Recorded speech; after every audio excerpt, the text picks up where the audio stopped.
Hello everyone.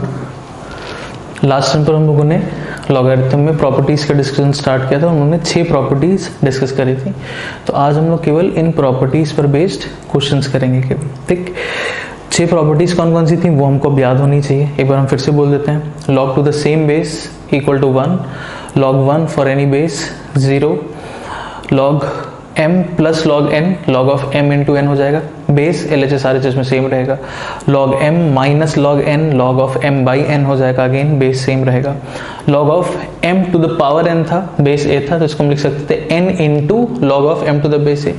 And 6 property थी log m base में a to the power n है, तो इसको लिख सकते थे 1 by n times log of m to the base a। इस तरह से लॉग डिफाइन होने के लिए क्या क्या कंडीशंस थी कि जिस क्वांटिटी का लॉग लिख रहे हैं वो हमेशा ग्रेटर देन 0 होगा, एंड लॉग का बेस ग्रेटर देन 0 भी होगा एंड नॉट इक्वल टू 1 भी होगा। तो क्वेश्चन से हम लोग स्टार्ट करते हैं आज। ठीक है, तो कुछ हम बेसिक क्वेश्चंस आप लोग को करके दिखाएंगे। स्टार्टिंग में एक दो क्वेश्चन देख लीजिए किस तरह से अप्रोच कर रहे हैं, फिर उसके बाद हम खुद से भी बोलेंगे आपको कुछ क्वेश्चंस ट्राई करने के लिए। ठीक है, तो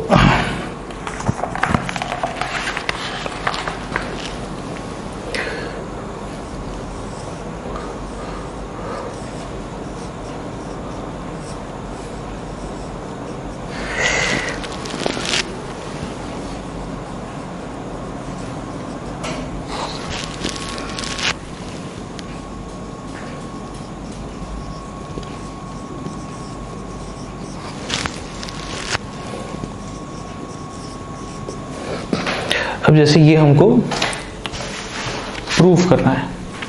ठीक है, log of 75/28 equals 2 log 5 plus log 3 minus 2 log 2 minus log 7, ये हमको प्रूफ करना है। अब सबसे पहली चीज कि हम ऑब्जर्व कर सकते हैं इस क्वेश्चन में लॉग में कहीं पर भी बेस मेंशन नहीं है ना, LHS RHS में। तो ये चीज मैंने बताई थी कि अभी जो हम लोग एल्जेब्राइक पोर्शन, जो हम लोग लॉग के एल्जेब्रिक प्रॉपर्टीज के बारे में बात कर रहे हैं, यहाँ पर अभी क्लास 11th में कहीं पर भी अगर हमको लॉग का कोई भी क्वेश्चन दिख रहा है तो वहां पर अगर बेस मेंशन नहीं है तो हम लोग उसको क्या मान के चलेंगे, 10 मान के चलेंगे, है ना। तो अगर बेस मेंशन नहीं है तो इसका मतलब हर जगह उसको हमको लिखने की जरूरत नहीं है, वो अंडरस्टूड है ना, डिफॉल्ट अज्यूम्ड है कि यहाँ पर बेस अगर नहीं लिखा है तो इसका मतलब हर जगह बेस 10 है। अब जैसे हमको प्रूफ करना है तो इसमें बेसिकली हम देखेंगे property number 3, 4 and property number 5 का यूज है। ठीक, तो हम RHS से स्टार्ट कर रहे हैं। ऐसे क्वेश्चन में ऐसे एक्सप्रेशन को सिंप्लीफाई करके इस फॉर्म में प्रूफ करना हमारे लिए ज्यादा आसान होगा। ठीक, अब RHS जो है वो ऐसा दिया है 2 log 5। अब इस तरीके के जितने क्वेश्चंस होंगे, जितने भी क्वेश्चन, सबका प्रोसीजर एग्जैक्टली एक जैसा होगा। ठीक है, तो हम एक दो क्वेश्चन स्टार्टिंग में करके दिखा दे रहे हैं, फिर उसके बाद आप खुद से ट्राई करेंगे। 2 log 5 plus log 3 minus 2 log 2 minus log 7, ये हमको RHS में दिया। ठीक, अब सबसे पहले काम ऐसे क्वेश्चंस में आपको क्या करना है, प्रॉपर्टी नंबर 5 अप्लाई करना है। ठीक, लॉग के साथ अगर आपको कोई नंबर मल्टीप्लिकेशन में दिख रहा है तो प्रॉपर्टी नंबर 5 से इसको यहाँ पावर में ले लिया जाए। ये चीज़ मैंने बोली भी थी, मैंने कई बार बोली थी कि लॉग में स्पेसिफिकली आप देखेंगे कि प्रॉपर्टीज़ का यूज़ दोनों तरफ से होगा। मतलब आपको प्रॉपर्टीज दोनों तरफ से याद होनी चाहिए। क्वेश्चंस में उसकी जरूरत हमको दोनों तरफ से पड़ेगी। log m plus log n, log of m into n होता है, तो log of m into n को आप log m plus log n लिख सकते हैं। ये चीज़ भी दिमाग में होनी चाहिए। जनरली एक साइड की ही चीज़ें याद रहती हैं कि इसको हम ऐसे लिख सकते हैं। क्वेश्चन में इस चीज़ पे दिमाग ही नहीं जाता कि अरे हम log of m into n को ऐसे भी लिख सकते हैं, या अगर n इंटू log m लिखा है तो इसको हम log ऑफ m का पावर n ऐसे लिख सकते हैं। बस उसमें प्रॉपर्टी जनरली दिमाग में एक ही तरफ से रहती हैं, बट स्पेसिफिकली इस चैप्टर में आप देखेंगे कि प्रॉपर्टीज़ का यूज़ दोनों तरफ से काफ़ी ज़्यादा है। तो हमेशा प्रॉपर्टीज़ को दोनों तरफ से याद करिए जब भी आप कॉपी पढ़िए, है ना, या उसको रिवाइज करिए। तो ऐसा नहीं कि केवल इधर से इधर, प्रॉपर्टी को जब भी आप रीड आउट करिए, याद करिए, पढ़िए, रिवाइज करिए, एक बार दोनों तरफ से ज़रूर से उसको पढ़िए ताकि आपके दिमाग में वो चीज़ जाए, है ना, कि हमको प्रॉपर्टीज़ दोनों तरफ से याद होनी चाहिए, हमारे दिमाग में होनी चाहिए, तभी हम उसको अप्लाई कर पाएंगे। पूरा क्वेश्चन, ये पूरा चैप्टर प्रॉपर्टीज बेस्ड ही है। 10 प्रॉपर्टीज हम लोग पढ़ेंगे एंड सारे क्वेश्चंस बस प्रॉपर्टी बेस्ड होंगे। कोई ना कोई प्रॉपर्टीज हमको यूज करके उसको सिंप्लीफाई करना है। तो प्रॉपर्टी हमको बहुत अच्छे से याद होनी चाहिए। एंड ये भी मैंने बताया था कि जब प्रॉपर्टीज डिस्कस कर रहे थे कि प्रॉपर्टीज़ को बहुत सही से आपको तरीके से याद रखना है, कहाँ पर क्या मिस्टेक्स करते हैं प्रॉपर्टीज़ में, वो सारी चीज़ें भी बताई थी। तो उन सबको भी आपको बहुत ध्यान से रखना है कि प्रॉपर्टी में कहाँ पर मल्टीप्लिकेशन है, कहाँ पर एडिशन है, कहाँ सब्ट्रैक्शन है, हर एक चीज़। मतलब कहने का मतलब आपको प्रॉपर्टी बहुत अच्छे तरीके से याद होनी चाहिए, ठीक है। अब तो नेक्स्ट स्टेप में ये क्या बन जाएगा, log ऑफ 5 का स्क्वायर। ये भी बताया था ना कि होल का स्क्वायर नहीं होगा, ये जो पावर होगा वो केवल इस क्वांटिटी के पावर में जाएगा। ये सारी चीज़ें बताई थी कि क्या मिस्टेक्स करते हैं, वो आपको नहीं करना है ना, ध्यान रखेंगे। ये ऐसे ही रहेगा, इसमें भी 2 को साइन -2 को नहीं ले जाते, पूरा साइन को ऐसे रहने देते हैं, केवल जो वैल्यूज है उसको ले जाते हैं पावर में, ठीक, -log 7। इसके बाद अगर आपको याद हो कि जब हम लोगों ने प्रॉपर्टी नंबर 3 और 4 डिस्कस करी थी, उसके बाद मैंने नोट बना करके 2 चीज़ें लिखवाई थी, है ना। 2 चीज़ें हम लोगों ने अलग से डिस्कस करी थी। एक कि हम प्रॉपर्टी नंबर 3 को एक्सटेंड कर सकते थे n नंबर ऑफ क्वांटिटीज़ पर, एंड उसमें दूसरी बात ये वाली चीज़ कि अगर हमको लॉग के टर्म्स ऐसे दिखते हैं एडिशन सब्ट्रैक्शन में, तो हम लोग इसको सिंप्लीफाई करने के लिए क्या कर सकते हैं कि जितने टर्म्स एडिशन याद होना चाहिए, है ना, क्या बताया था, जितने टर्म्स एडिशन वाले हैं इनकी क्वांटिटीज न्यूमरेटर में आ जाएंगी, तो 5 स्क्वायर इंटू 3, एंड जितने टर्म्स सब्ट्रैक्शन वाले हैं इनकी क्वांटिटीज डिनोमिनेटर में चली जाएंगी, 2 स्क्वायर एंड 7। तो ये गया 25 इंटू 3, आपका हो गया 75, और ये हो गया 4 इंटू 7 28। क्या यही आपका LHS है, देख लीजिए एक बार। तो ये बहुत सिंपल क्वेश्चन होता है, बहुत सिंपल क्वेश्चन है ना। तो आई थिंक क्लियर होना चाहिए, ठीक। चलिए एक क्वेश्चन ऐसा हम एक और क्वेश्चन करके दिखाते हैं, देन उसके बाद अगला क्वेश्चन आप खुद से ट्राई करिएगा, ठीक है।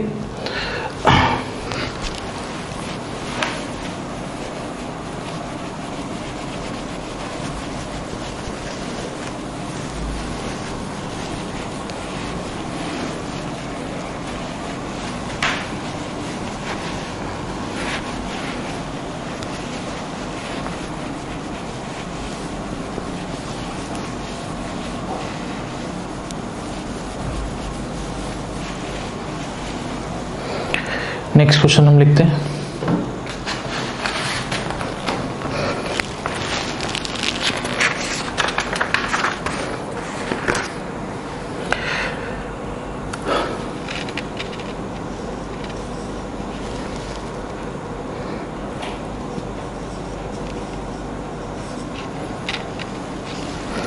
Five times log of 2/7 plus 4 log 7/3 plus 5 log 11/2 plus log 7/11 plus 4 log 3/11। ये अगेन हमको प्रूफ करना है, ठीक। 5 log 2/7 plus 4 log 7/3 plus 5 log 11/2 plus log 7/11 plus 4 log 3/11, ठीक। इसको हमको दिखाना है, प्रूफ करना है कि दिस इज इक्वल टू 0, ठीक। तो अब जैसे मैंने बताया कि इस तरह के जितने क्वेश्चन है सबका प्रोसीजर एग्जैक्टली एक ही तरीके से, इस तरीके के एक्सप्रेशंस को हम लोग सिंप्लीफाई करके हमेशा जो सिंप्लीफाइड वाला फॉर्म होगा उस तरफ ले जाने की कोशिश करेंगे, ठीक है। अगर आपको लगता है कि आपको पिछला वाला क्वेश्चन एकदम क्लियर है और आपको लगता है कि ये क्वेश्चन आप खुद से अटेम्प्ट करना चाहते हैं, तो आप वीडियो पॉज कर लीजिए, एंड जिनको भी लग रहा है कि नहीं हम इसको कर सकते हैं खुद से, ज़रूर से एक बार इसको ट्राई करिए। वीडियो पॉज कर दीजिए, क्वेश्चन नोट करिए, वीडियो पॉज करिए एंड ट्राई करिए, ठीक। जिनको लग रहा है कि नहीं एक क्वेश्चन और देखना है, तो चलिए एक क्वेश्चन और हम लोग देखते हैं, देन अगला क्वेश्चन फिर सब लोग करेंगे, ठीक है। इसमें हम इस एक्सप्रेशन से स्टार्ट कर रहे हैं LHS से, तो ये 5 यहाँ पर जाएगा। अब अगेन क्या गलती नहीं करेंगे, 2/7 पावर 5, तो ये जो log लिखा है वो इस पूरी क्वांटिटी का लिखा है, तो जब 5 पावर में जाएगा तो ऐसा नहीं केवल 2 का पावर 5 होगा, ये 2/7 पूरे का पावर 5 होगा, इस पूरी क्वांटिटी का log है ना। तो जब प्रॉपर्टी नंबर 5 आप अप्लाई करेंगे तो इसको जब पावर में रेस करेंगे तो ये 2/7 पूरे के पावर में रेस होगा।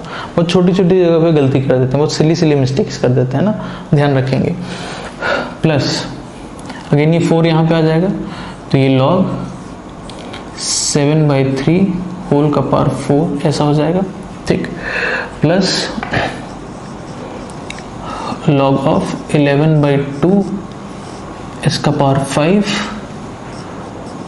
Plus log 7/11 plus 4 log 3/11। तो अगेन ये 4 भी यहाँ पे आ जाएगा, 3/11 टू द पावर 4 ऐसा हो गया,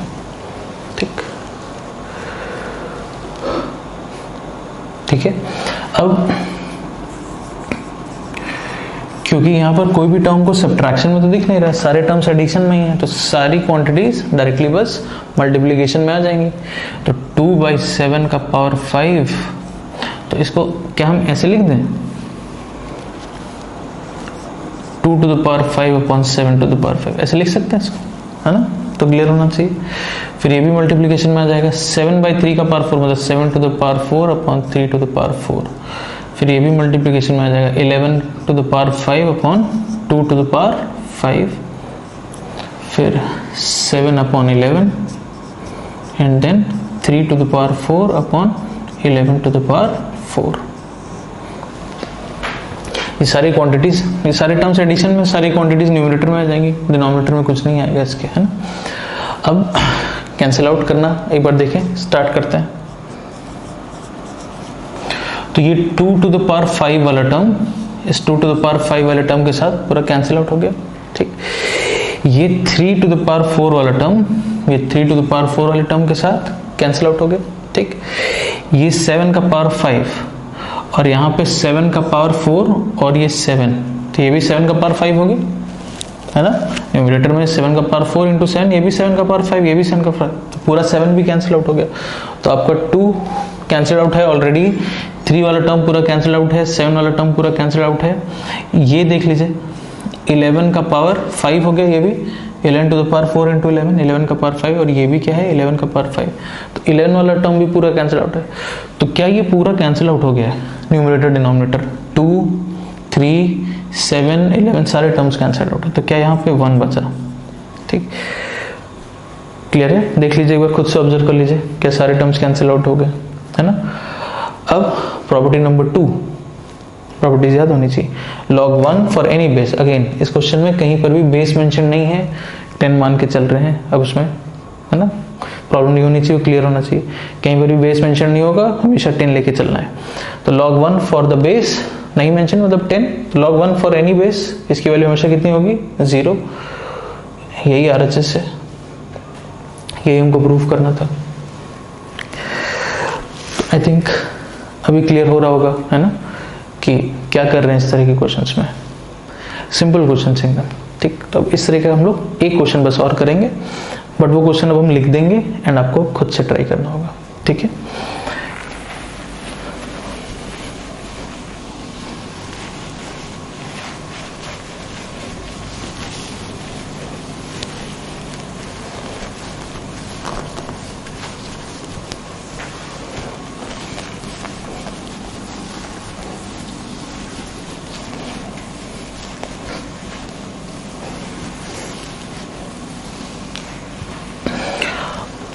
आप लोगों के टेस्ट में, है ना, सिलेबस हमने फ्लोट कर ही दिया है, प्रॉपर्टी नंबर 6 तक टेस्ट में अगर आ रहा है तो हम लोग इस वाले टर्म पे भी एंड नेक्स्ट टर्म पे भी हम लोग बहुत सारे क्वेश्चंस करेंगे प्रॉपर्टीज पर ही बेस्ड, है ना, ताकि आपको प्रॉपर्टी कैसे अप्लाई कर रहे हैं वो बहुत अच्छे से क्लियर हो जाए। एंड देन इसके बाद फिर आप यहाँ तक का असाइनमेंट भी हम आपको बता देंगे, असाइनमेंट कंप्लीट फ्लोट कर दिया, उसमें किस क्वेश्चन से किस क्वेश्चन तक अब ट्राई करना है वो आज के असाइनमेंट के बाद, आज के इस डिस्कशन के बाद आप कर पाएंगे, क्योंकि अब आपको थोड़ा सा आइडिया लगने लगेगा कि हम क्वेश्चंस को किस तरह से प्रोसीड कर रहे हैं प्रॉपर्टीज पर बेस्ड, ठीक। नया वाला क्वेश्चन, ये वाला क्वेश्चन अब आप लोग खुद से ट्राई करेंगे।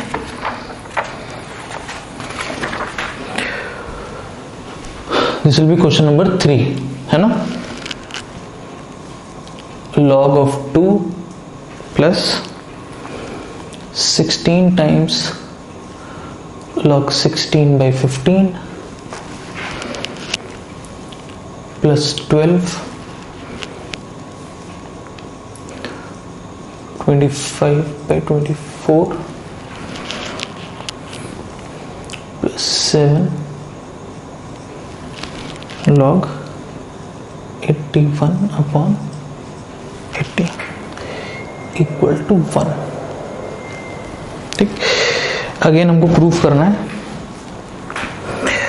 पिछले लास्ट दोनों क्वेश्चंस के जैसा ही है। आपको क्वेश्चन का फॉर्मेट देख करके अब समझ में आ रहा होगा कि क्या करना है ना। सेम क्वेश्चन नोट करिए, वीडियो पॉज करिए एंड खुद से ट्राई करिए। चलिए,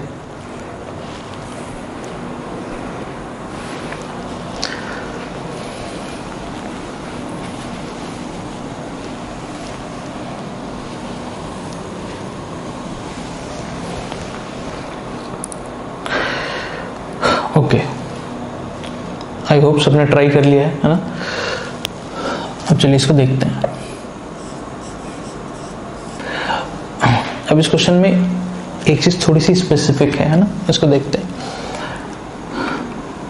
इसको आप लॉग फॉर्म में कॉम्पैक्ट तो बना पा रहे होंगे, है ना, बट अंदर जो वैल्यूज बन रही हैं उसको सिंप्लीफाई करने में थोड़ी सी दिक्कत हो रही होगी, है ना। तो उसको देखते हैं, इसलिए क्वेश्चन थोड़ा सा स्पेसिफिक है। LHS हमको दिया है, ये हो गया log 2 प्लस ये 16 यहाँ आ जाएगा। अब तो एकदम क्लियर होना चाहिए, 16 by 15 होल का power 16 plus log 25 by 24 to the power 12 plus log 81 upon 80 to the power 7। ठीक है, क्लियर है। तो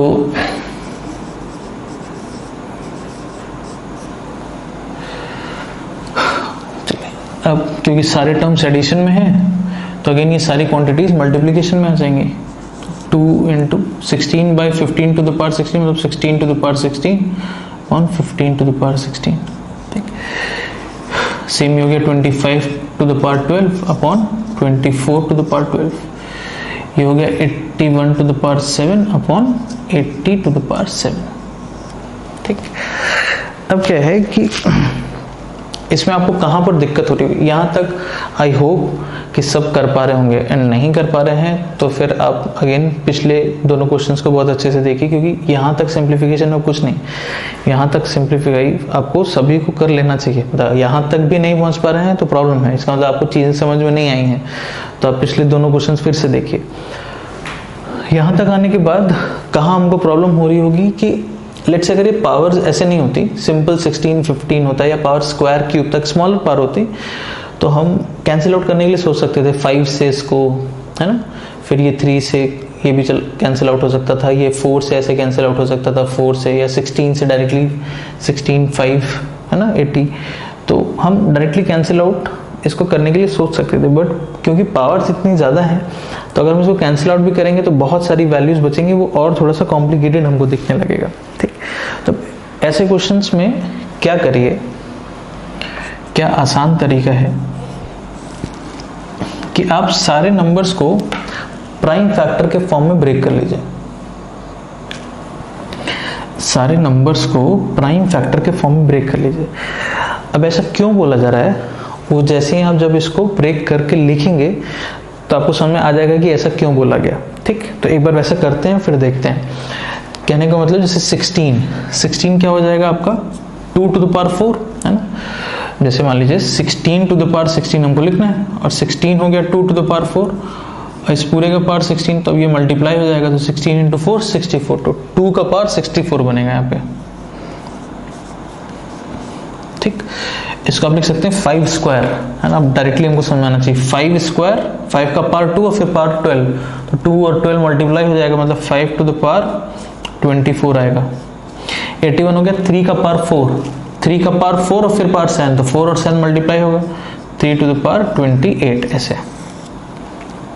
15 का पावर 16 लिखना है ना, तो 15 को आप लिख सकते हैं 3 इंटू 5, और 3 इंटू 5 इस पूरे का पावर 16 का मतलब 3 का पावर 16 इंटू 5 का पावर 16, इस तरह से। तो 3 टू द पावर 16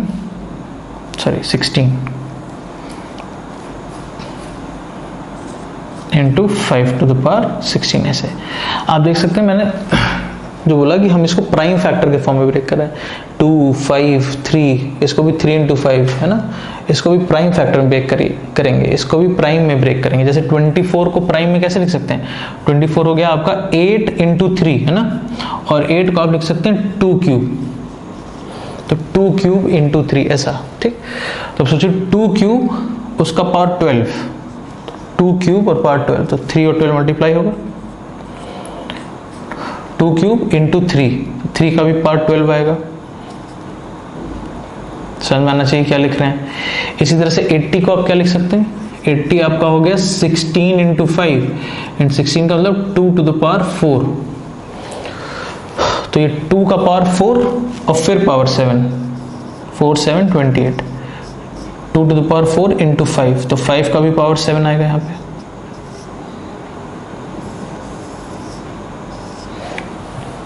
आप देख सकते हैं मैंने सारे नंबर्स को 2, 3, 5, 7, अगर कोई 11 का भी फैक्टर यहाँ पे होता तो 11, 13, मतलब हम इसको प्राइम फैक्टर के ही फॉर्म में ब्रेक करते, ठीक है। अब क्यों ऐसा बोला गया है, अब आपको खुद समझ में आएगा, क्योंकि यहाँ पर डायरेक्टली अभी कैंसिल आउट करना, पावर्स अगर छोटी पावर्स होती तो हम इसको कैंसिल आउट कर सकते थे डायरेक्टली, बट पावर्स बड़ी हैं अगर, है ना, मान लीजिए यहाँ तो 16 है, मान लीजिए क्वेश्चन में और बड़ी पावर दे दी जाए, यहाँ पे 160 दे दिया जाए, यहाँ 120 दे दिया जाए, तो बहुत आपको ऐसे प्रॉब्लम हो जाएगी डायरेक्टली कैंसिल आउट करने में। बट इस तरह से आप बहुत आसानी से कर पाएंगे। क्यों? क्योंकि अब क्या हुआ कि यहाँ पर केवल हमको 3 ही नंबर्स दिख रहे हैं ओवरऑल, 2, 3 एंड 5। हमने प्राइम नंबर्स में ही सबको तोड़ दिया, सारे नंबर्स को हमने प्राइम फैक्टर के फॉर्म में लिख दिया, तो केवल प्राइम नंबर्स ही हमको यहाँ पे दिखेंगे, 2, 3, 5, 11 जो भी आ रहे होंगे। तो अब हमारे लिए कैंसिल आउट देखना आसान हो गया। जैसे क्या है, 2 का पावर 36 एंड 2 का पावर 28, तो सेम टर्म मल्टीप्लाई होगा तो पावर ऐड हो जाएगा, 36 प्लस 28 कितना हो जाएगा, 64। तो ये 2 का पावर 64 और ये 2 का पावर 64 पूरा कैंसिल आउट हो जाएगा। चलिए कैंसिल आउट करते चलते हैं, ये इसके साथ कैंसिल आउट हो गया 2, ठीक। 3 का पावर 16, 3 और कहीं है नहीं, अच्छा है, ये 3 का पावर 16 और 3 का पावर 12 कितना हो गया, 3 का पावर 28। तो 3 वाले जो टर्म्स हैं, 3 का पावर 28 बनाए टोटल, ये भी 3 का पावर 28 पूरा कैंसिल आउट हो गया, ठीक। इसके बाद 5 टू द पावर 16 एंड 7, ये वाले टर्म्स देखिए, 16 एंड 7 कितना हो गया, 23। तो 5 टू द पावर 23 और यहाँ पे 5 का पावर 24। तो अब ये जब कैंसिल आउट होगा, इसको हम डबल ऐसे दिखा रहे हैं ताकि आपको एग्जैक्टली समझ में आए कि किसको किसके साथ कैंसिल आउट किया ना। 2 ये 3 वाले हो गए, ये आपका 5 वाला है। तो ये जब कैंसिल आउट यहाँ पर होगा भी, तो यहाँ पे ये 5 का पावर 23 और ये 5 का पावर 24 है, तो कैंसिल आउट होने के बाद भी एक 5 बचेगा। आई होप क्लियर होना चाहिए सबको, है ना। ये 5 का पावर 23 है, ये 5 का पावर 24 है, तो कैंसिल आउट करेंगे तो एक 5 बचेगा यहाँ पे, है ना। अब अगर आप देखिए तो इसमें क्या ओवरऑल रिमेनिंग है, ये पूरा कैंसिल आउट है, डिनोमिनेटर ये कैंसिल आउट, यहाँ 5 बचा है, ये कैंसिल आउट 2 बचा है, यानी कि ओवरऑल 10 बचा है। बेस तो मेंशन नहीं है, तो इसका मतलब बेस क्या लेके चल रहे हैं, 10। बेस मेंशन नहीं है मतलब बेस है 10। Property number 1, log to the same base, इसकी वैल्यू कितनी होनी चाहिए थी, 1, एंड यही हमको प्रूव करना था, यही हमारा RHS था। तो इस क्वेश्चन में लॉग के पॉइंट ऑफ व्यू से देखें तो कुछ ऐसा खास नहीं था, जैसे सारे क्वेश्चन कर रहे हैं बिल्कुल वैसे ही सारे क्वेश्चन हैं, इसमें कुछ नया नहीं था। नया कहाँ पर था, बस ये वाला पार्ट। तो यहाँ पर उन्होंने कुछ एक नई चीज़ देखी कि अगर इस तरीके से कुछ बहुत बड़े नंबर्स हमको किसी क्वेश्चन में दिखते हैं और उसको अब हमको कैंसिल आउट करना है, तो ये चीज़ दिमाग में रखिए कि ये एक तरीका हो सकता है ऐसे क्वेश्चन में कैलकुलेशन पार्ट को सिंप्लीफाई करने के लिए, कि सबको प्राइम फैक्टर के फॉर्म में ब्रेक करके एंड देन कैंसिलेशन देखना हमारे लिए आसान हो जाएगा, ठीक। क्लियर होना चाहिए, ठीक। चलिए तो अब इसके बाद कुछ और क्वेश्चंस देखते हैं।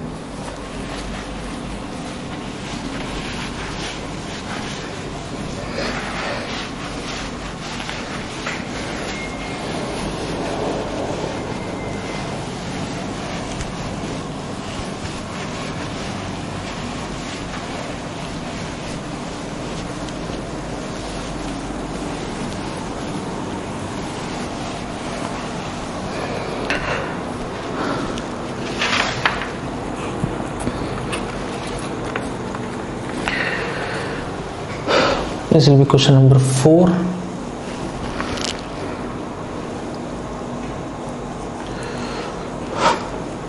Two log x minus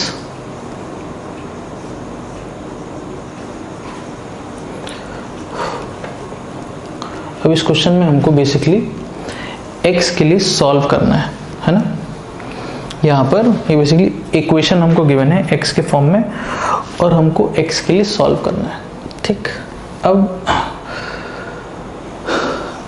इन तरीके के क्वेश्चंस को स्टार्ट करने से पहले एक चीज़ हम डिस्कस करना चाहते हैं, क्योंकि क्वेश्चन में हो सकता है उसका कहीं पर यूज़ हो, तो उसको पहले ही देख लेते हैं कि जैसे मान लीजिए अगर हमको कोई दो क्वांटिटीज इक्वल गिवन है, मान लीजिए m is equal to n given है, तो हम इस पर बोथ साइड log अप्लाई कर सकते हैं। हम कह सकते हैं कि log of m will be equal to log of n, हाँ, under the condition both side जब हम log अप्लाई कर रहे हैं तो बेस हम दोनों तरफ सेम लेंगे। ऐसा नहीं कि यहाँ बेस 2 ले लिया, यहाँ 3 ले लिया, यहाँ 5 ले लिया, यहाँ 6 ले लिया, नहीं।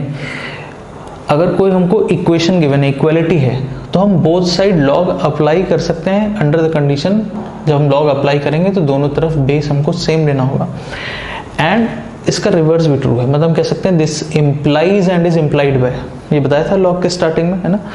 ये इसको इम्प्लाई कर रहा है, ये इसको इम्प्लाई कर रहा है। कहने का मतलब अगर m इक्वल टू n दिया है तो log m will be equal to log n, and अगर log m equal to log n दिया है तो this implies m will be equal to n, ठीक।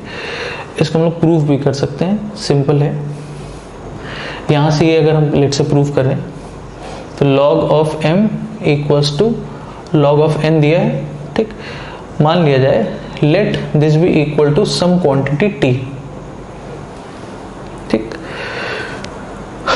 तो यहाँ से हमको मिल जाएगा कि log of m is equal to t and log of n is also equal to t। ये प्रूव करने की जरूरत नहीं, बहुत लॉजिकल सी चीज़ है, मतलब आपको डायरेक्टली भी समझ में आना चाहिए, बट स्टिल एक बार उसका प्रूफ भी हम लोग देख रहे हैं। बट आपको खुद भी समझ में आना चाहिए कि अगर दो क्वांटिटीज इक्वल हैं तो फिर उनके लॉग भी इक्वल होंगे, या अगर दो क्वांटिटीज के लॉग इक्वल है अंडर द कंडीशन बेस अगर सेम है तो फिर वो दोनों क्वांटिटीज भी इक्वल होंगी ही होंगी, है ना। इसको हम ऐसे भी कह सकते हैं कि कोई इक्वेशन पर हम चाहें तो बोथ साइड लॉग अप्लाई कर सकते हैं, है ना, दोनों तरफ log ले लिया।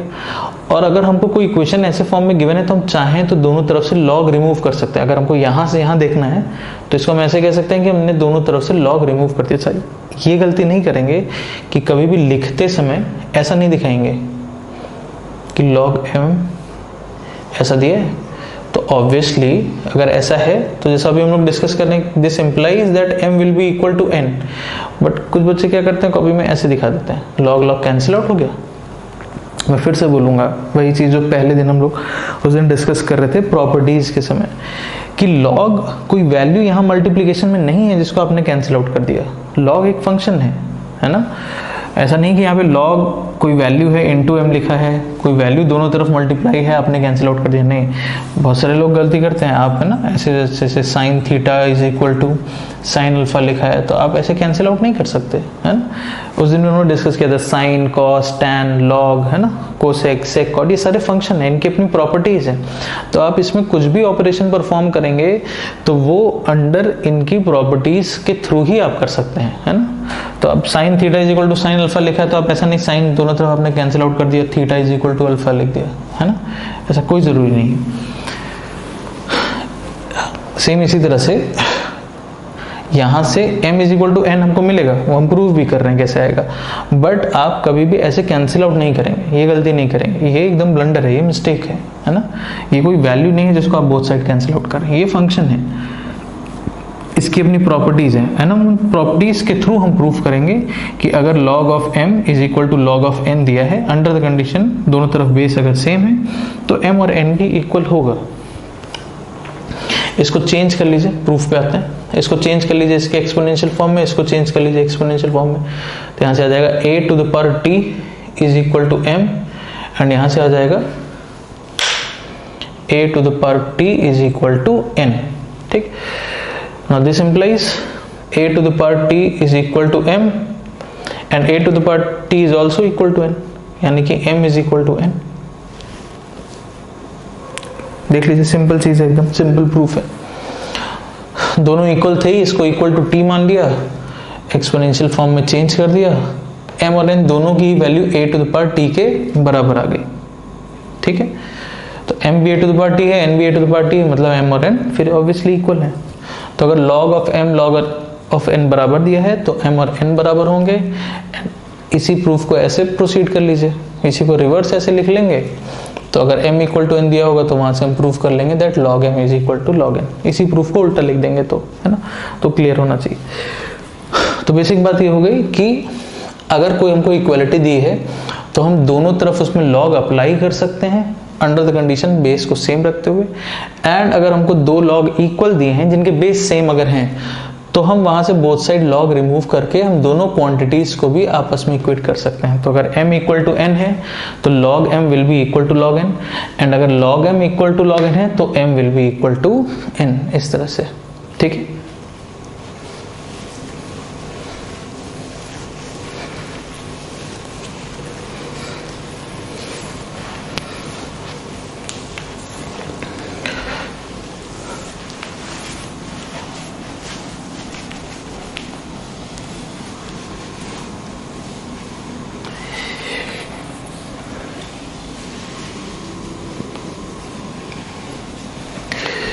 अब देखिए इस क्वेश्चन में सबसे पहले 2 को इधर ले जाते हैं, log x स्क्वायर हो गया, माइनस को उधर ले जाते हैं,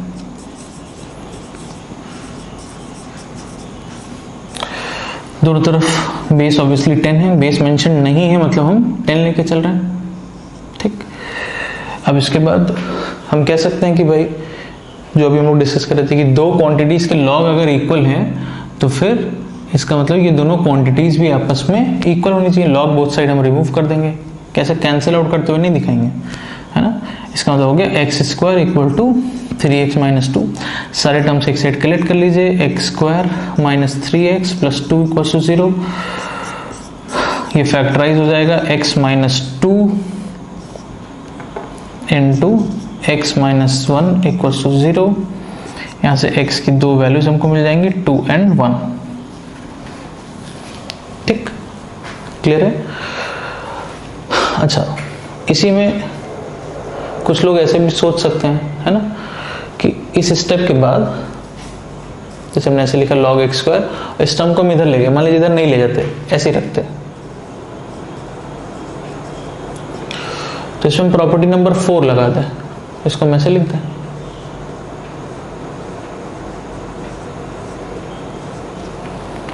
भाई log m minus log n को log of m by n लिख सकते हैं। ठीक, बेस नहीं मेंशन है मतलब बेस 10 है। अब इसके बाद चेंज कर लें इसको इसके एक्सपोनेंशियल फॉर्म में, तो 10 to the power 0 is equal to x square upon 3x minus 2। तो इसका मतलब क्या हो गया, 10 टू द पावर 0 तो 1 हो गया ना, तो इसको इधर क्रॉस मल्टीप्लाई कर लीजिए, तो 3x minus 2 is equal to x square. तो आप देख रहे हैं कि आप वहीं पहुंच जाएंगे, इसी स्टेप पर आ गए, फिर वैसे ही सिंप्लीफाई होगा। तो आप कैसे भी प्रोसीड कर लीजिए, उससे कोई बहुत फर्क नहीं पड़ता, है ना। आपको जैसे लग रहा है, आपको लग रहा है उधर ले जाकर के सिंप्लीफाई करना है, या आपको लग रहा है एक ही तरफ हम प्रॉपर्टी से सिंप्लीफाई करना है, कैसे भी सिंप्लीफाई कर लीजिए, आप उसको सही तरीके से बस प्रोसीड करते जाइए, आपको आंसर मिल जाएगा। ठीक, आई होप क्वेश्चन क्लियर होना चाहिए। ठीक, इसी में इस स्टेप के बाद हम इसको चाहें तो बिना एक्सपोनेंशियल फॉर्म में चेंज किए भी डायरेक्टली कह सकते हैं कि 1 होना चाहिए।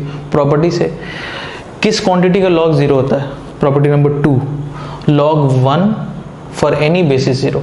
अगर इधर 0 बन रहा है, इधर log ऑफ सम क्वांटिटी लिखा और इधर इक्वल टू 0 है, तो इसका मतलब ये 1 होना ही चाहिए, ये 1 होना चाहिए, तभी तो log 1 फॉर एनी बेस ही तो 0 होता है, यानी कि x square upon 3x minus 2 की वैल्यू 1 आनी चाहिए। तो 10 टू द पावर 0 1 ही हो गया ना, तो वही लिखा है basically, x square upon 3x minus 2, ये 1 होना चाहिए, क्योंकि log 1 फॉर एनी बेस बताया, प्रॉपर्टी नंबर 2 यूज कर रहे हैं, log 1 फॉर एनी बेस 0 आना चाहिए, मतलब इसकी वैल्यू 1 आनी चाहिए। तो आप एक्सपोनेंशियल फॉर्म में भी चेंज करेंगे तो आप देखेंगे इसकी वैल्यू 1 ही आ रही है। ठीक, तो आप आइदर वे, बहुत सारे तरीके, कैसे भी आप कह सकते हैं ना, उससे बहुत फर्क नहीं पड़ता। कैसे सिंप्लीफाई कर रहे हैं वो चीज़ इंपॉर्टेंट है। आई होप सिंपल क्वेश्चन एकदम क्लियर होना चाहिए। ठीक, एक क्वेश्चन हम और ऐसा करेंगे एंड इसके बाद फिर नेक्स्ट क्वेश्चन आप लोग खुद से करेंगे। ठीक है, एक क्वेश्चन हम और लिखते हैं।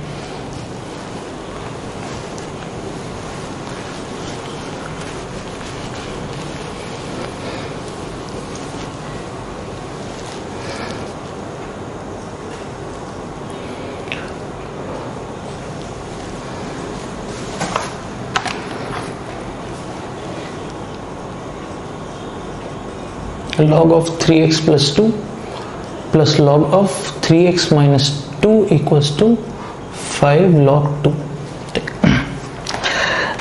अगेन अगर आपको ऐसा लग रहा है कि ये क्वेश्चन आप खुद से अटेम्प्ट कर सकते हैं, वेरी गुड, बहुत अच्छी चीज़ है। नोट करिए, वीडियो पॉज करिए एंड खुद से ट्राई करिए, कोई दिक्कत नहीं है, ठीक। बाकी लोग इसको देख लीजिए एक बार, बट नेक्स्ट क्वेश्चन आपको खुद से करना होगा। 2 क्वेश्चन हम करके बता दे रहे हैं, नेक्स्ट आप खुद से ही करेंगे। देखिए log m plus log n property लगा देते हैं, log of m into n,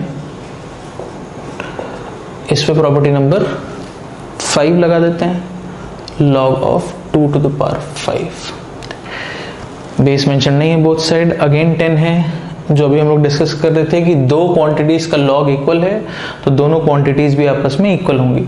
ये मल्टीप्लाई होकर क्या बन जाएगा बता सकते हैं? तो ऐसा है ना, a plus b into a minus b जैसा फॉर्म है, यानी कि a square minus b square जैसा फॉर्म है।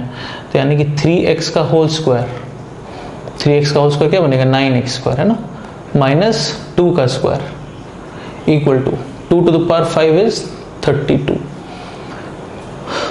9x स्क्वायर 32 प्लस 4 36, 9 से डिवाइड कर लीजिए, x स्क्वायर 4, x स्क्वायर 4, तो x की 2 वैल्यू, ठीक। तो इस तरह के क्वेश्चन में भी कुछ ऐसा बहुत खास नहीं है, बस हमको प्रॉपर्टी से सिंप्लीफाई कर लेना है एंड देन बोथ साइड अगर लॉग जैसा फॉर्म बन रहा है, लॉग रिमूव कर लीजिए, वैल्यूज को आपस में इक्वेट कर लीजिए, क्वेश्चन बन जाएगी सिंपल सी, उसको सॉल्व कर लीजिए, ठीक। अब एक बार इन दोनों क्वेश्चन को बहुत अच्छे से एक बार देखिए कि क्या इन दोनों में कहीं आपको कुछ प्रॉब्लम है। इन दोनों क्वेश्चंस में क्या हमको सॉल्विंग प्रोसीजर में कहीं दिक्कत है, क्योंकि इसमें अभी सॉल्विंग प्रोसीजर में कहीं कोई गलती नहीं है, बट इसमें आंसर रिपोर्टिंग अभी हम लोग नहीं कर सकते, इसमें अभी कुछ हम लोग अभी मिस कर रहे हैं, कुछ बहुत इंपॉर्टेंट चीज़ हमको देखने की ज़रूरत है, उसके बारे में डिस्कशन करेंगे। बट पहले एक बार सॉल्विंग प्रोसीजर देख लीजिए कि इसमें कहीं पर आपको कोई दिक्कत अभी नहीं होनी चाहिए। सॉल्विंग प्रोसीजर एकदम क्लियर है, तो अब उस चीज़ पर आते हैं। एंड आपको ये चीज़ हमेशा याद भी रखनी होगी क्या, कि आप जब भी लॉग से रिलेटेड क्वेश्चन में जब भी आप इक्वेशन ऐसे सॉल्व करेंगे, बहुत ध्यान से सुनेंगे, लॉगरिथम में अगर हम कोई भी इक्वेशन सॉल्व कर रहे हैं, इक्वेशन, ठीक, जहां पर हमारे पास कोई अननोन है, x हमको फाइंड करने के लिए बोला गया है, तो हमारा जो भी आंसर आएगा इसको हमको वापस इक्वेशन में रख करके क्रॉस चेक करना होगा, ठीक।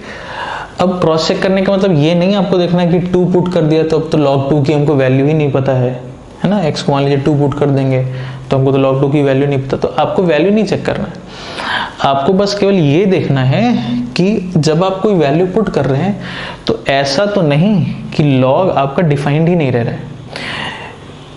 जैसे उसको देखते हैं समझ में आएगा, जैसे 2 पुट कर दिया तो log 2 कोई प्रॉब्लम नहीं है, 2 यहाँ पुट कर दिया, 6 - 2 है ना, 2 पुट करेंगे तो 6 - 2 आएगा, 4 आएगा, तो log 4 से भी दिक्कत नहीं, log 2 से भी हमको कोई दिक्कत नहीं है, ठीक है। 1 पुट कर देते हैं, log 1 0 आ ही जाएगा, 1 पुट करेंगे 3 - 2 ये भी 1 आ जाएगा, उससे कोई दिक्कत नहीं है। जैसे यहाँ पे 2 पुट कर लेते हैं, 6 2 8 हो गया, 2 पुट कर लेते हैं, 6 - 2 4 हो गया, कोई दिक्कत नहीं है। -2 पुट करते हैं, -2, तो जैसे -2 पुट करेंगे तो -6 + 2 -4 आ गया, या यहाँ भी पुट करेंगे तो -6 - 2 -8 आ गया। अब लॉग के अंदर नेगेटिव बनने लगा इस वैल्यू पर। अब हम लोगों ने कंडीशन पढ़ी है कि लॉग को डिफाइन होने के लिए जिस क्वांटिटी का भी लॉग लिख रहे हैं वो कैसा होना चाहिए, पॉजिटिव होना चाहिए, ग्रेटर देन 0, और हमने देखा कि -2 पर ये पॉजिटिव नहीं आ रहा है, तो अब ये वैल्यू आंसर में एक्सेप्टेबल नहीं है। हमको डायरेक्टली समझ में आना चाहिए क्यों नहीं है, क्योंकि इस पे तो हमारा गिवन क्वेश्चन ही डिफाइन नहीं है। मैं फिर से बोल, जहां पर भी आप आपको लॉग में जब भी आपको इक्वेशन सॉल्विंग के लिए बोला जाएगा, आपको क्या ध्यान रखना है, आप इसको सॉल्व करके आइए एंड आपके जो भी आंसर्स आ रहे हैं उसको आपको बस यहाँ पर एक बार पुट करके देख लेना होगा। आपको वैल्यू के लिए नहीं, बस ये देख लेना होगा कि कहीं ऐसा तो नहीं कि कोई टर्म आपका अनडिफाइंड हो रहा हो। कोई भी एक भी अगर लॉग का टर्म हमको पूरे क्वेश्चन का अनडिफाइंड दिखेगा तो हम फिर उस वैल्यू को आंसर में एक्सेप्ट नहीं करेंगे। जैसे 2 हमने पुट किया, 1 पुट किया, कहीं पर कोई हमको प्रॉब्लम नहीं दिखी, तो अब इसके लिए हमको लॉग की कंडीशन अच्छे से याद होनी चाहिए कि लॉग जिस क्वांटिटी का लिख रहे हैं वो क्वांटिटी ग्रेटर देन 0 आए और बेस भी ग्रेटर देन 0 आए, नॉट इक्वल टू 1 आए। बेस में 1 नहीं बनना चाहिए, बेस में ग्रेटर देन 0 बनना चाहिए, नेगेटिव नहीं बनना चाहिए, है ना। तो इन सारी कंडीशंस का ध्यान रखते हुए जो भी आंसर आएंगे, जो भी वैल्यूज आएंगे, उसको हमेशा एक बार ओरिजिनल क्वेश्चन में पुट करके वेरीफाई करके देखेंगे। जैसे यहाँ पर ऐसा हुआ कि 2 पर तो प्रॉब्लम नहीं हुई, लेकिन -2 पुट करने पर यहाँ पे नेगेटिव बनने लगे, तो कोई एक भी टर्म में अगर अंदर नेगेटिव आ गया तो फिर वो हमारे लिए आंसर में एक्सेप्टेबल नहीं हो सकता। ऐसा नहीं सोचना है कि दोनों के दोनों या सारे लॉग के टर्म अनडिफाइंड आने चाहिए, नहीं, कोई एक भी टर्म अनडिफाइंड हुआ तो क्वेश्चन अनडिफाइंड हो गया, तो वो आंसर में एक्सेप्टेबल नहीं रहा। क्लियर हो गया, ये चीज ध्यान रखेंगे। दूसरा बहुत इंपॉर्टेंट चीज, बहुत ही इंपॉर्टेंट, कभी भी ऐसा नहीं करेंगे एंड इसका रीजन भी अभी हम देखेंगे, यहाँ पर हमको समझ में आएगा। जैसे -2 हमने यहाँ पुट किया, लॉग हमारा अनडिफाइंड हो गया, ठीक, तो हमने बोला कि हम आंसर में नहीं ले सकते, ठीक। अब -2 को जस्ट एक स्टेप बाद यहाँ पे पुट करते हैं, इस स्टेप पे -2 यहाँ पुट करिए, तो -6 + 2 ये बन गया -4 इंटू -6 - 2 ये बन गया -8, ठीक। -4 इंटू -8 कितना बन गया, +32 बन गया। तो लॉग के अंदर तो पॉजिटिव बन गया ना, +32 आ गया, तो लॉग के अंदर तो अब हमको डिफाइंड दिख रहा है, तो अब तो ये वैल्यू आप कहेंगे कि एक्सेप्टेबल है, नहीं भाई। -2 पुट किया तो ये बन गया -8 बन गया, -4 बन गया, -8 -4 मल्टीप्लाई होकर +32 आ गया, तो लॉग के अंदर तो पॉजिटिव बन गया। तो अब क्या गलती नहीं करेंगे, अगर आपको क्वेश्चन ये दिया है, अब ये और ये 2 अलग क्वेश्चन हैं बेसिकली, है ना, एक स्टेप बाद ही क्वेश्चन आपका बदल गया। जो -2 आपको पहले अनडिफाइंड दिख रहा था, अब -2 पे वही क्वेश्चन आपका डिफाइंड हो गया। तो क्या गलती आपको नहीं कर रही है, ऐसा नहीं करना है कि जब आप वैल्यू चेक कर रहे हैं तो आपने जो सिंप्लीफाई करके स्टेप लाए उसमें जाके आपने चेक किया। भाई आप सिंप्लीफाई करते हुए तो ला रहे हैं, तो आप यहाँ देखेंगे तो अभी सेटिस्फाई करेगा ही, इस स्टेप को तो सेटिस्फाई करेगा, इसको भी करेगा ही, भाई यहीं से तो सॉल्व हो क्या है। तो कोई ना कोई ऐसा स्टेप तो होगा ही जहां पे सेटिस्फाई कर रहा होगा, तभी तो आपको सॉल्व करने में मिला। जैसे -2 इसको सेटिस्फाई कर ही रहा है, इसको भी कर ही रहा है। आपको हमेशा उस वैल्यू को जो आपका एक्चुअल क्वेश्चन दिया है, ओरिजिनल क्वेश्चन, जो क्वेश्चन का एक्चुअल स्टेटमेंट है, उसमें आपको पुट करके देखना है कि ऐसा तो नहीं कि उसमें सेटिस्फाई नहीं कर रहा हो, वहां पे लॉग अनडिफाइंड हो। अगर आप किसी सिंप्लीफाइड स्टेटमेंट में चेक कर रहे हैं तो ऐसा बहुत पॉसिबल है, एंड आपको इस क्वेश्चन में भी दिख रहा होगा, ऐसा बहुत पॉसिबल है कि हो सकता है कि सिंप्लीफाइड वाले स्टेटमेंट को सेटिस्फाई कर जाए। -2 जस्ट अगले ही स्टेप में हम देख रहे हैं तो सेटिस्फाई कर रहा है, क्योंकि क्या हुआ, यहां बन रहा था -4, यहां बन रहा है -8, ठीक। तो अभी तो दिक्कत है, अभी तो लॉग डिफाइंड नहीं, लेकिन अगले स्टेप में क्या हो रहा है, ये और ये मल्टीप्लाई हो रहा है, तो नेगेटिव नेगेटिव मल्टीप्लाई होकर पॉजिटिव बना दे रहा है। तो अब आपको यहाँ पे कोई एरर नहीं दिख रहा है, यहाँ तो हमको डिफाइंड दिख रहा है। तो आपको हमेशा अपने, ये बहुत इंपॉर्टेंट चीज है, आपको अपने हमेशा क्वेश्चन का जो एक्चुअल स्टेटमेंट, जो क्वेश्चन दिया है आपको सॉल्व करने के लिए, अगर हमारा क्वेश्चन ही ये होता, अगर यही हमारा क्वेश्चन होता, क्वेश्चन यहीं से स्टार्ट होता, क्वेश्चन में दिया होता कि चलिए अब इस इक्वेशन को सॉल्व करिए, एक्स बताइए, तो हम 2 और -2 दोनों को आंसर में लिखते, क्योंकि जो हमारा क्वेश्चन दिया है इसको तो सेटिस्फाई कर ही रहा है। फिर हम क्यों बोलते कि ये हमारा, हम आंसर में एक्सेप्ट नहीं करेंगे, इस पे डिफाइंड है, क्योंकि इस पे तो हम देख रहे हैं, फिर यहाँ तो डिफाइंड है। तो इस बात से फर्क पड़ेगा कि आपको क्वेश्चन में क्या दिया है। आपको क्वेश्चन ये दिया है तो हम केवल 2 ही लिख पाएंगे। क्वेश्चन अगर ये दिया होता, तो हम 2 - 2 दोनों लिख पाते। तो आपको किस चीज का ध्यान रखना है, पहली चीज कि आपको हर क्वेश्चन में, जहां भी अब आप लॉग में इक्वेशन सॉल्व करेंगे, आपको हमेशा अपने आंसर्स को वेरीफाई करना होगा। किस चीज के लिए, कि कोई भी लॉग का टर्म अनडिफाइंड तो नहीं हो रहा है, अगर हो रहा है तो उसको आंसर में से हटाएंगे, पहली चीज। दूसरा इंपॉर्टेंट, वेरीफाई आप किस में करेंगे, जो आपको क्वेश्चन दिया गया है एग्जैक्टली उस वाले स्टेटमेंट में, सबसे पहला जो आपको क्वेश्चन दिया है। इसके बाद किसी सिंप्लीफाइड स्टेप में नहीं चेक करेंगे, क्योंकि ऐसा हो सकता है कि वहां पे जाकर के वो वैल्यूज आपको सेटिस्फाई करती हुई दिख जाएं। आपको यहाँ पर ये बात समझ में भी आ रही होगी, ठीक। तो ऐसा कभी नहीं करेंगे, हमेशा किस में वेरीफाई करेंगे, क्वेश्चन के एक्चुअल स्टेटमेंट में, जो हमारा ओरिजिनल क्वेश्चन हमको दिया है, ठीक। आई होप क्लियर है। तो क्वेश्चन सॉल्विंग का प्रोसीजर भी क्लियर है। तो एक क्वेश्चन चलिए अब हम लिखते हैं एंड इसको आप लोग खुद से सॉल्व करिए, ठीक। वेरीफाई करना नहीं भूलेंगे, एंड वेरीफाई किस में, तो क्वेश्चन के एक्चुअल स्टेटमेंट में, जो हमको ओरिजिनल क्वेश्चन दिया है उसमें वेरीफाई करना नहीं भूलेंगे।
log 3 plus x to the base 3 plus log 8 minus x to the base 3 minus log 9x minus 8 to the base 3 equals to 2 minus log 9 to the base 3।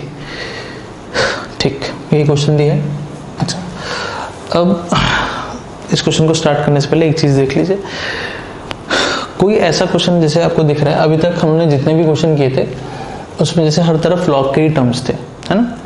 तो अब जैसे इसमें क्या है कि एक तरफ जैसे अगर आपको 2 दिख रहा है तो इस 2 को इस क्वेश्चन में सिंप्लीफाई करने के लिए बहुत सारे तरीके हो सकते हैं। जैसे आप सारे लॉग वाले टर्म्स को एक तरफ कर लीजिए, 2 को एक तरफ रहने दीजिए, ठीक। लॉग वाले सारे फॉर्म को सिंप्लीफाई करके फिर एक्सपोनेंशियल फॉर्म में चेंज कर लेंगे तो हो जाएगा, है ना। समझ में आ रहा है क्या बोल रहे हैं। लॉग के सारे टर्म्स एक तरफ, फिर इसको सिंप्लीफाई करके एक्सपोनेंशियल फॉर्म में चेंज करेंगे तो सिंप्लीफाई हो जाएगा।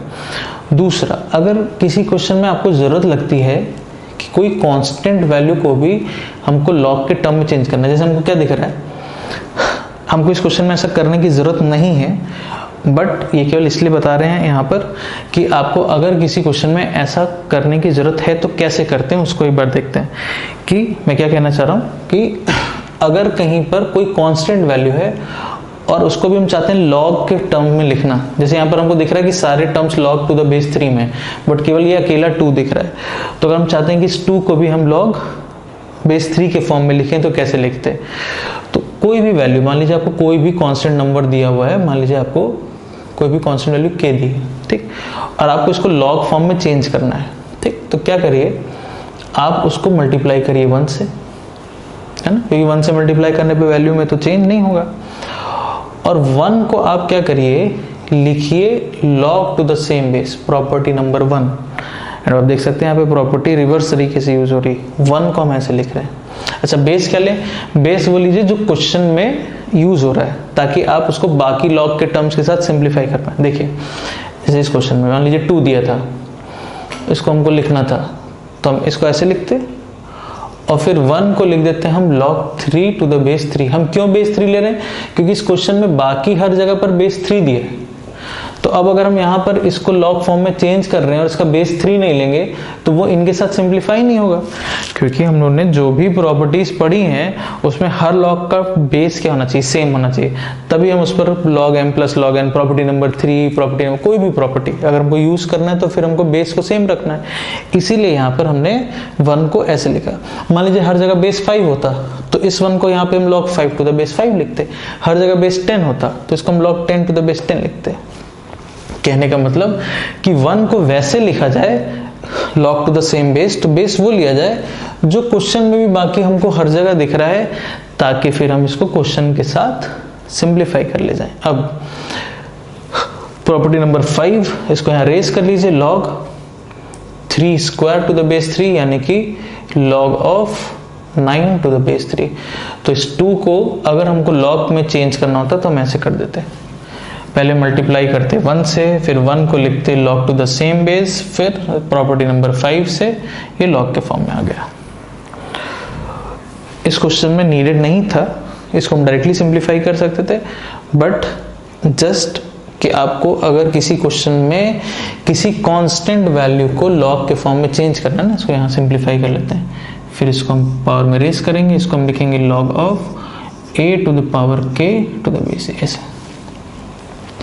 तो किसी कांस्टेंट वैल्यू को अगर हमको क्वेश्चन में जरूरत लगती है कि इसको हमको log के फॉर्म में ले जाना है ना, log के फॉर्म में ले जा करके पूरा सिंप्लीफाई करना है, तो ये उसका तरीका होता है। क्लियर हो गया? इंटू 1 को लिखिए log to the same base, base वो लीजिए जो क्वेश्चन में बाकी हर जगह है, ताकि आप उसके साथ ओवरऑल उसको सिंप्लीफाई कर पाए। देन प्रॉपर्टी नंबर 5 अप्लाई कर दीजिए। आई होप क्लियर हो गया? ठीक, तो अभी हम क्या देख रहे हैं कि 2 की वैल्यू कितनी आ गई, log 9 टू द बेस 3, तो ये लिखा है log 9 टू द बेस 3 और ये भी है log 9 टू द बेस 3, तो ये और ये आपका बेसिकली कैंसिल आउट हो गया, ये ओवरऑल क्या बन गया आपका 0 बन गया। क्लियर हुआ? 2 को भी हमने कैसे लिखा, log 9 टू द बेस 3, तो क्लियर हो गया है ना? नहीं क्लियर है तो वापस देख लेंगे एक बार। तो ये आपका log 9 टू द बेस 3 लिखा है और ये भी log 9 टू द बेस 3 लिखा, तो दिस माइनस दिस पूरा कैंसिल आउट, ये 0 हो गया। क्वेश्चन में बेसिकली जो आपको RHS दिया है वो 0 दिया है, बस उसको ऐसे लिख दिया है आपको थोड़ा सा कंफ्यूज करने के लिए। ठीक है, तो ये वाली बात क्लियर हो गई। और दूसरा जो हम कह रहे थे कि इस क्वेश्चन में क्यों हमको जरूरत नहीं थी ऐसे चलने की, log 9 टू द बेस 3 को हम डायरेक्टली सिंप्लीफाई कर सकते हैं प्रॉपर्टी से। 9 को ऐसे लिख सकते हैं आप 3 स्क्वायर, प्रॉपर्टी नंबर 5 से इधर आ जाएगा, ये हो जाएगा 2 log 3 to the base 3, log to the same base 1 हो गया, वैल्यू आ गई 2, ये 2 लिखा है बेसिकली, 2 माइनस 2 0 हो गया। तो हम इसी को ऑब्जर्व कर पा रहे थे कि इसकी वैल्यू 2 है, हम डायरेक्टली सोच पा रहे थे।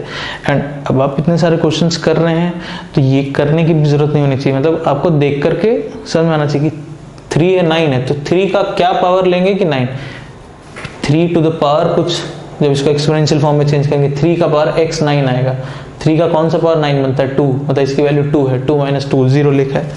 तो ये सारी चीज़ें आपको ना देखते देखते खुद से डायरेक्टली सोचना होगा, नहीं तो आप कर तो लेंगे बट वही है, लिखेंगे टाइम लगाएंगे, डायरेक्टली देख पाएंगे सोच पाएंगे तो टाइम कम लगेगा। और इतने सारे क्वेश्चन सब कर चुके हैं इस तरीके के सिंपल क्वेश्चंस भी, कि वो सारी चीज़ें अब आपको दिखनी चाहिए कि इसकी वैल्यू हम डायरेक्टली लिख सकते हैं, इसकी वैल्यू फाइंड कर सकते हैं। ठीक, चलिए, तो एनीवेज ये हमको सिंप्लीफाई हो गया, ये 0 है। इक्वेशन सॉल्व करिए, x फाइंड आउट करिए, वेरीफाई करना नहीं भूलेंगे पहली चीज़, एंड दूसरा वेरीफाई हमेशा किस में, ओरिजिनल क्वेश्चन में। ठीक, चलिए इसको सॉल्व करिए, आंसर बताइए।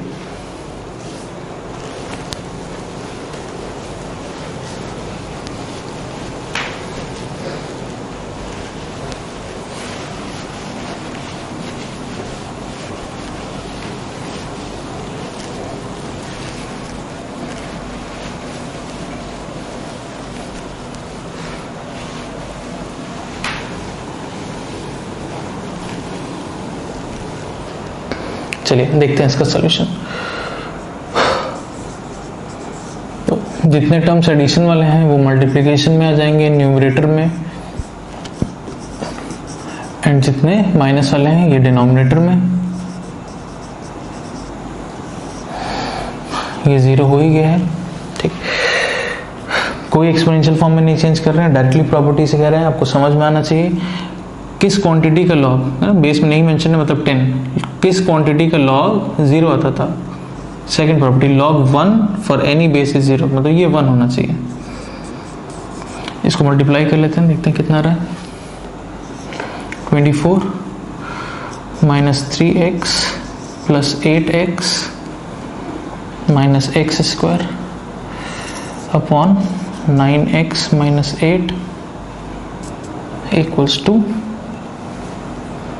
1। ठीक,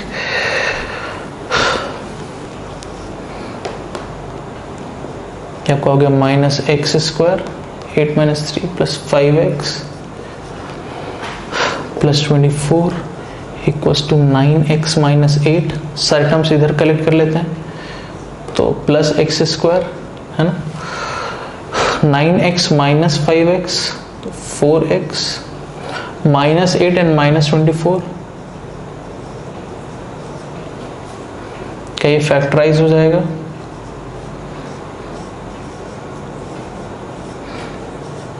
तो यहां से हमको x की 2 वैल्यू मिली, माइनस 8 4। ठीक, अब वेरीफाई करेंगे एंड कहाँ, इसमें नहीं, ओरिजिनल क्वेश्चन में। अब जैसे ही माइनस 8 पुट कर रहे हैं, पहला ही टर्म दिख रहा है 3 माइनस 8, नेगेटिव आ गया, डिफाइंड नहीं रहा, आंसर में एक्सेप्टेबल नहीं है। 4 प्रॉब्लम नहीं है, 7 बनेगा 4 पे, ये भी पॉजिटिव, कोई दिक्कत नहीं, 4 पे पॉजिटिव, कोई दिक्कत नहीं। तो 4 से हमको किसी टर्म में प्रॉब्लम नहीं है, तो ये आंसर में एक्सेप्टेबल है। तो इस केस में जो फाइनल आंसर होगा उसमें आपको x की एक ही वैल्यू लिखनी है, that is x equals to 4। ठीक है, तो आई थिंक क्लियर होना चाहिए सॉल्विंग प्रोसीजर, किसी कांस्टेंट को लॉग में कैसे चेंज करते हैं वो वाली बात, एंड इस तरह के अगेन 3 क्वेश्चंस कर लिए, एकदम क्लियर होना चाहिए। तो अब आज का लेक्चर अब इसको यहीं पर स्टॉप करेंगे। आज जो हम लोगों ने क्वेश्चन किए वो बहुत बेसिक क्वेश्चन किए हैं। अगले टर्न पर हम लोग क्या करेंगे, अब इन्हीं प्रॉपर्टीज पर बेस्ड कुछ अच्छे क्वेश्चंस उठाएंगे। ठीक है, इसमें थोड़ा सोचना ज़्यादा होगा, थोड़ा थिंकिंग ज़्यादा होगा, एंड है ना, थोड़ा सा दिमाग लगेगा उसमें। आजकल इसलिए कि एक बार आपको थोड़ा सा ये समझ में आ जाए कि बेसिक प्रॉपर्टीज अप्लाई कैसे करते हैं, फिर कुछ अच्छे क्वेश्चंस। असाइनमेंट हम ग्रुप पे फ्लोट कर देंगे कि अब आप असाइनमेंट कहाँ से कहाँ तक आप ट्राई कर सकते हैं, उसको ट्राई कर लेंगे, एंड नेक्स्ट टर्न पर फिर और क्वेश्चंस हम लोग करेंगे। ठीक है, ओके, थैंक यू।